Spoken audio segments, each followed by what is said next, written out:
Hello and good evening, and welcome back. So the contradiction in terms has actually come to a head, and it seems like it's being acknowledged in a positive way. As in, yeah, the contradiction is there, and they're saying, yeah, no, you're right, our mistake, good job. So, people are so unlikely to get COVID-19 a second time that they could be given immunity certificates after a vaccine or confirmed illness, Sage says. This is from NerveTag.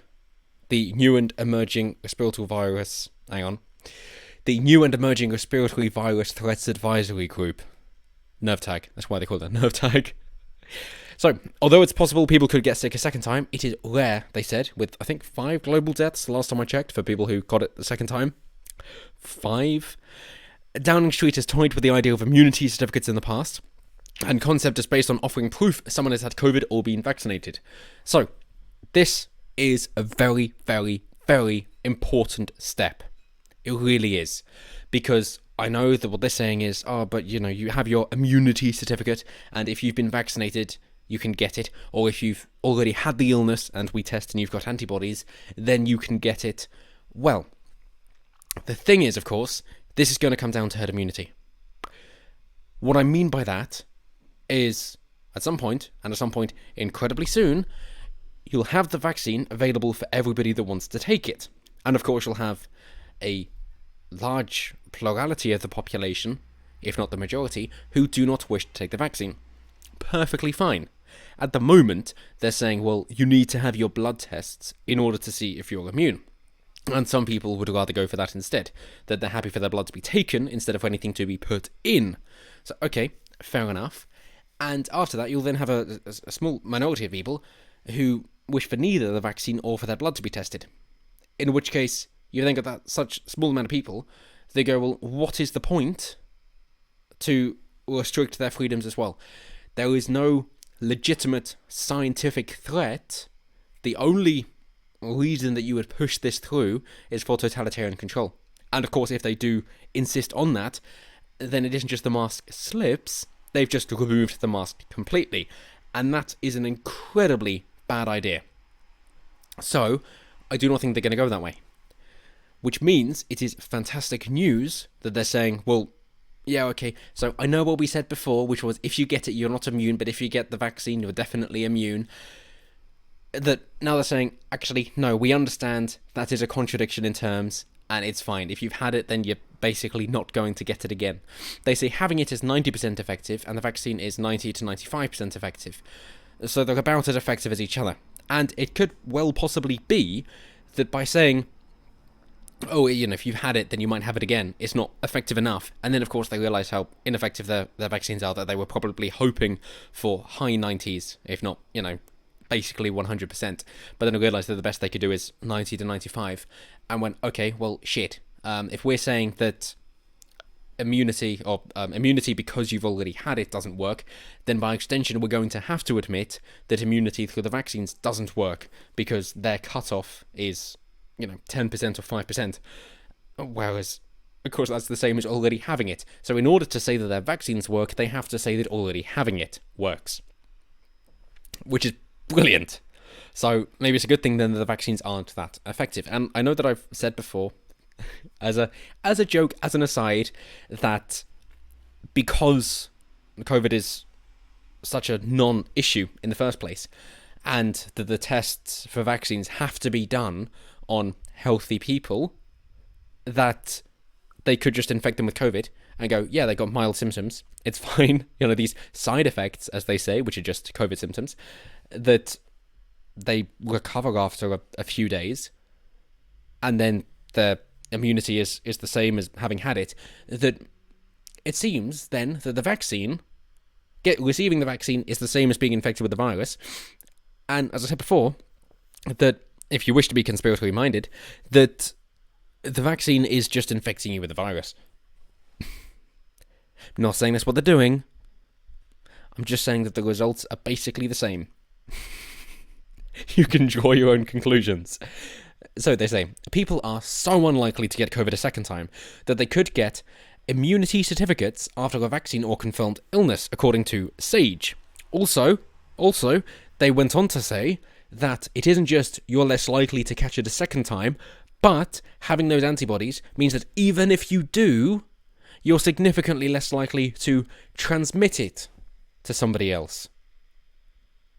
So yeah, you can get it again, but your body will fight it off, and in that time period, you're not going to be infectious to other people.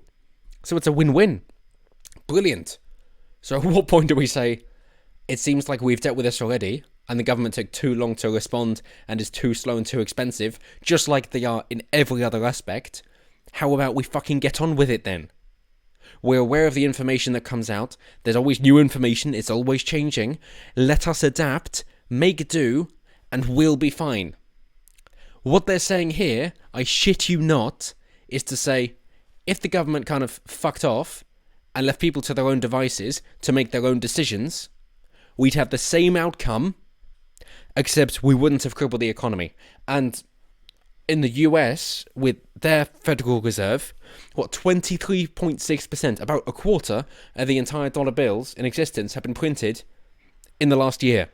That level of inflation is astronomical for a supposedly first world developed country. Yeah. It really is. What does that mean? Well, of course it means that every dollar has less value, and it's very similar over here. So, for the poorer people, makes no difference.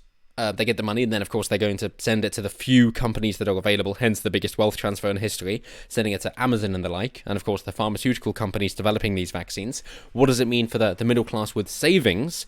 Well, they're fucked, because all of their money, whether it be sterling or dollar, decreases in value, because now there's more to go around, which means each individual dollar or sterling has a lot less value. So that's been the actual result. And of course the richer people are the ones that are able to adapt quicker and receive that money. So that's been the actual result. So you might say cripple the economy, and that's definitely true, and I'm not one for, but my GDP. However, it is worth mentioning what the results are. The same goes, for example, with Brexit. If people are concerned about the GDP, yes, it's worth addressing. The same goes here, that it is worth addressing that a lot of the money, although it's crippling the GDP, is going to the fewer rich companies or people that are mainly based out of Ireland as a tax haven, as it happens. Including places like Apple, Amazon, Google, those kind of places. They love Ireland for that reason. Similarly to why so many businesses are registered in Delaware, in America. But, they say, although it is possible that people could get sick a second time, it is rare, they said. And there was not good evidence that people could transmit the virus if they had some level of immunity. Perfect. Now that people are actually going to get vaccinated in the UK, it could be time the government considered immunity certificates for people who have had the jab, they said. Well, obviously not. That's utter fucking bullshit. Let's not fuck about. Nervous about whether immunity might fade after 6 months, however, Sage stuck to suggesting a short-term solution and said more data was needed. And this is beautiful. This is astounding and quite profound, because it gets better with NerveTag, from what they go on to say at the end of the article, which is such a bloody big giveaway. NerveTag added, some form of COVID-19 immunity certification is likely to be possible, but further data and considerations are needed before a recommendation can be made. Well, why is that? Because questions still persist over how long immunity lasts for. The virus has only been well understood for around 9 months, so scientists cannot be certain of any longer lasting protection than that. Which is a very reasonable statement. Fair enough.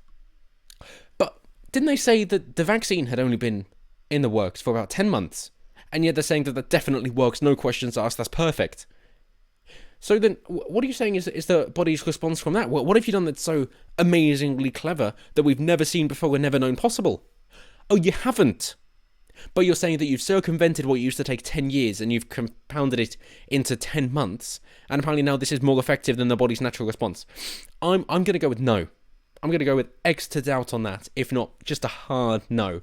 You're admitting the virus has only been well understood for around 9 months, so it's too soon to draw longer lasting data. Fair enough, yes, it's too soon to know about long-term effects.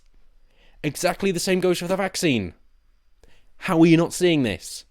And yet they'll openly admit this. For fuck's sake, why don't you put 2 and 2 together and realise that it equals 4, not 5, as much as people like to say, oh, just maths is just a westernised construct and it doesn't appreciate what the sub-Saharan Africans are doing with their witchcraft. It's like, yeah, fuck off.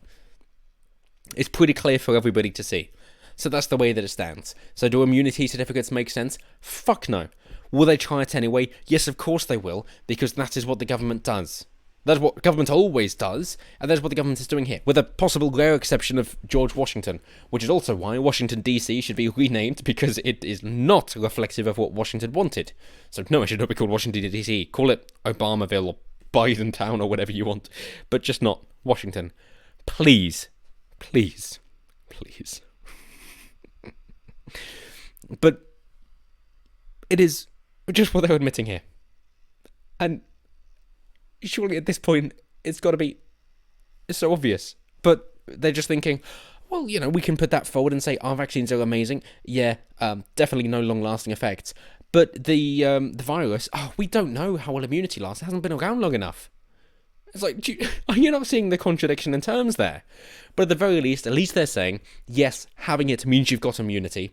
For most people, and it's never going to be all people. You're going to have people that are, immune system compromised, like HIV, that kind of thing, in which case there's always going to be a problem. But for most people, which is what actually matters, yeah, you're immune. It's fine, job done. And considering so many people have had it, and this was before mass testing became available, and of course people have had it and decided to not get a test because they do not want to be furloughed or have to self-isolate for 14 days, which some will say, oh, that's incredibly selfish. It may be, but it doesn't matter, because that is the fact of the matter. So yeah, many more people have had it. So now's a fun time to look back at their projections of how many people will get it, and if they wish to scare us with saying, we're going to see this many cases, then use their fucking numbers against them and say, cool, well this is how many you predicted, which means this is how many have it. Now you're saying, if you've had it, you're immune. What that means is tens of millions of people that you said have had it are now immune. So why the fuck do we still need to be in lockdown? This is according to your own data. Or if you're saying, oh no, we were wrong, it's like, oh right, so you're actually just trying to scare us. Because let's remember, it was with those doomsday predictions that are what actions have been taken in terms of lockdowns. So if now you're saying they're fucking wrong, then the government is admitting you made a fucking mistake. In which case, maybe it's time you cleared it up and went, you don't know what the fuck you're doing, and it's down to individuals in order to make decisions for themselves.